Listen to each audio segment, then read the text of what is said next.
मुसलमान औरतों, तुम अपने दुपट्टों को अपने गरेबान पे रखा करो, बगैर दुपट्टे के ना निकला करो, बगैर नकाब के ना निकला करो। अपने घर में अपने महरम के सामने, अपने बाप के सामने, अपने भाई के सामने, अपने बेटे के सामने भी अपना दुपट्टा अपने गरेबान पे रखा करो।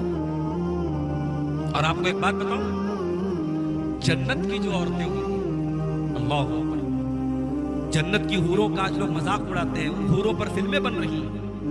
माफ करना, जन्नत की हूरें हमारे ईमान और अकीदे का एक हिस्सा है। हमारा अकीदा है, हमारा ईमान है कि जन्नत के बारे में जो कुछ बताया गया कुरान और हदीस में वो मिलेगा।